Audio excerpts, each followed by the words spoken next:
Hello everyone, welcome back to my YouTube channel. আজ যাচ্ছি আমি আর আমার মা বল্লাকালী মায়ের দর্শন করতে। আমাদের বল্লাকালী মায়ের পুজো হয়েছিল 22শে নভেম্বর আর আমি গিয়েছিলাম 23শে নভেম্বর। দক্ষিণ দিনাজপুরে থাকা সত্ত্বেও প্রত্যেক বছর মা বল্লাকালীর দর্শন করা হয়ে ওঠে না, তাই এবছর ভেবেছিলাম মায়ের সাথেই মায়ের দর্শন করতে বেরিয়ে পড়ব। তারপর আমরা চলে এলাম মায়ের মন্দিরের একদম গেটের সামনে। উত্তরবঙ্গের সবচেয়ে বড় মেলা কিন্তু এই মেলাটাই, তাই এখানে ভিড় হওয়াটা খুবই স্বাভাবিক। এখানে অনেক বাইরের লোকের সমাগম দেখা যায়, তাই প্রচণ্ড ভিড় হয়। এই মেলাতে কি না পাওয়া যায়, তুমি যা চাইবে তাই পাবে। তোমার কাছে যত বড়ই গাড়ি থাকুক না কেন, তোমাকে কিন্তু পায়ে হেঁটেই মায়ের দর্শন করতে হবে। আর এই বল্লা মায়ের বার্ষিক পুজোর সবচেয়ে বড় আকর্ষণ হলো বাতাসা। মায়ের ভোগ হিসেবে কিন্তু এই বাতাসাই মাকে উৎসর্গ করা হয়। তাই আমি আর আমার মা কিছু বাতাসা কিনে নিলাম, তারপর পায়ে হেঁটে হেঁটে মায়ের দর্শন করতে চলে গেলাম। প্রায় 2 কিলোমিটার হাঁটতে হয় মায়ের দর্শন করতে। সোজাসুজি পথে যাওয়া যায় না, একটা সাইডের রাস্তা আছে, সেই রাস্তা দিয়েই যেতে হয়।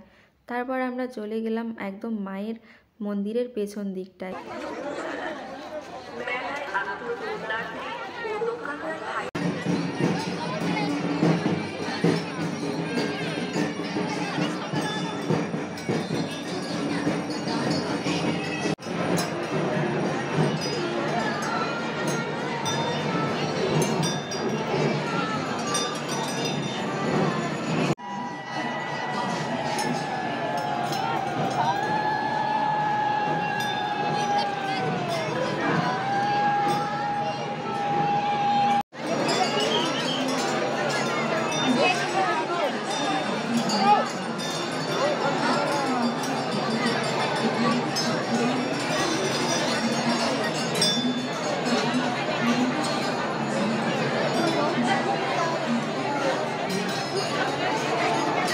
আমরা যখন এখানে পৌঁছলাম তখন মায়ের আরতি করা হচ্ছিল।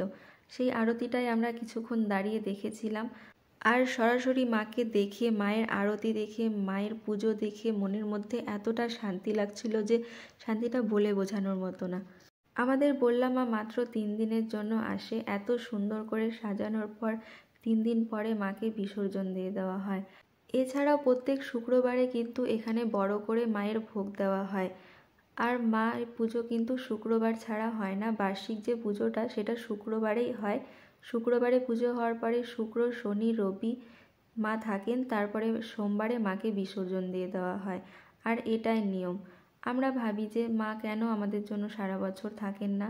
মায়ের মন্দিরটা এত সুন্দর অপূর্বভাবে সাজানো হয়েছিল যে মা আর মায়ের মন্দির থেকে চোখই ফেরানো যাচ্ছিল না।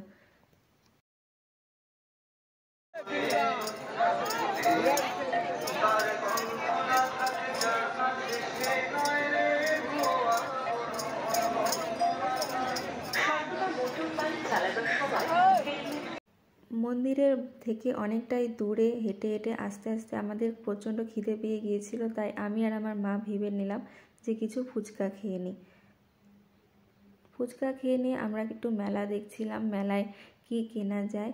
এই মেলাতে তুমি পাবে না এমন কিছুই নেই, সবই পাওয়া যাবে। মেলা থেকে তেমন কিছুই কিনেছিলাম না, শুধু এই গাভীটা কিনেছিলাম আমি আমার গোপুসোনার জন্য। মাকে দর্শন করতে যেমন ভিড় হয়, মেলাতেও কিন্তু প্রচণ্ড ভিড় হয়েছিল। মেলায় ঘুরতে ঘুরতে একটা আমলা পাচকের দোকান দেখতে পেলাম, তো সেখান থেকে একটা আমলা পাচক কিনে নিলাম। আর এই বল্লা মেলাতে কিন্তু নার্সারিটা খুব আকর্ষণীয়। এখানে অনেকটা জায়গা নিয়ে কিন্তু নার্সারি বসে। আর নার্সারি বসলে আমি কি সেখানে গাছ কিনবো না, তাই কি কখনো হতে পারে? তাই সেখান থেকে কিছু গাছ কিনে নিলাম।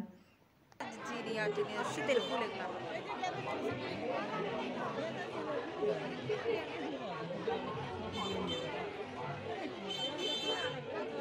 না নেবে না।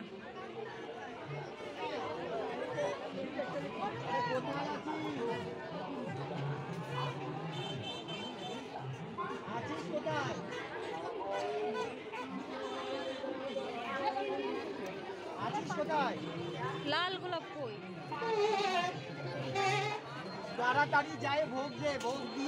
বল্লা মেলার নার্সারি থেকে আমি এই জবা ফুলের গাছটা কিনেছিলাম 60 টাকা দিয়ে।